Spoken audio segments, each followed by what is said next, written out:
చిత్ర పరిశ్రమలతో పోలిస్తే టాలీవుడ్ పరిస్థితి కాస్త భిన్నమని చెప్పవచ్చు. టాలీవుడ్ పరిశ్రమలో చాలామంది టాప్ హీరోలు ఉన్నప్పటికీ అందులో చాలామంది హీరోలు వరుస విజయాలు సాధించలేక డీలా పడిపోతున్నారు. 1 లేదా 2 విజయాలు అందుకున్న తర్వాత వరుసగా 4-5 ఫ్లాపులు పడుతున్నాయి కొంతమంది హీరోలకు.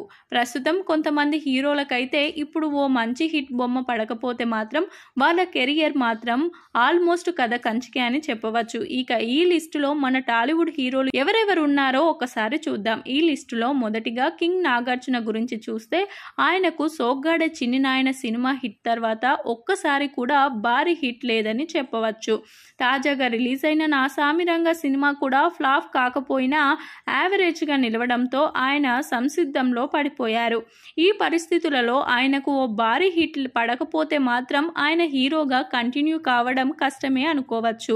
ఇక ఈ లిస్టులో మరో పెద్ద హీరో విక్టరీ వెంకటేష్ గా చెప్పుకోవచ్చు.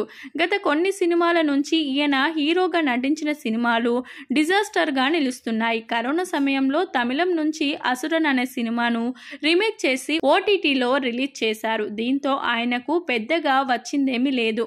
అదే విధంగా మలయాళ ఇండస్ట్రీలో భారీ విజయం సాధించిన దృశ్యం 2ను కూడా రీమేక్ చేశారు విక్టరీ వెంకటేష్. అయితే ఈ సినిమా కూడా ఓటీటీలో రిలీజ్ కావడంతో ఆ సక్సెస్ కూడా పూర్తిగా ఎంజాయ్ చేయలేకపోయారు.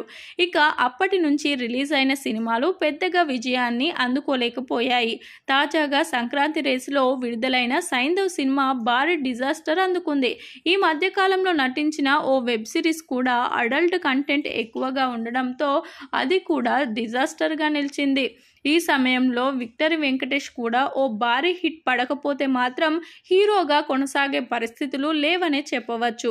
టాలీవుడ్లో ఈ లిస్టులో మరో యంగ్ హీరో గోపీచంద్ గురించి మాట్లాడుకోవచ్చు. 2013లో రిలీజ్ అయిన సాహసం తర్వాత అనేక సినిమాలు రిలీజ్ అయినా కానీ ఆయన ఒక్క విజయం కూడా అందుకోలేకపోయారు.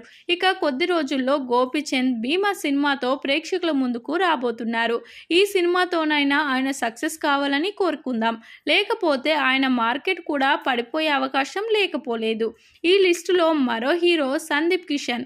ఈయన కూడా అనేక భారీ ఫ్లాప్లు రావడంతో టాలీవుడ్ ఇండస్ట్రీలో మార్కెట్ పడిపోయింది. తాజాగా విడుదలైన ఊరు పేరు భైరవకోన సినిమా కూడా యావరేజ్గా నిలవడంతో సందీప్ కిషన్ పరిస్థితి ఇండస్ట్రీలో దారుణంగా తయారైంది.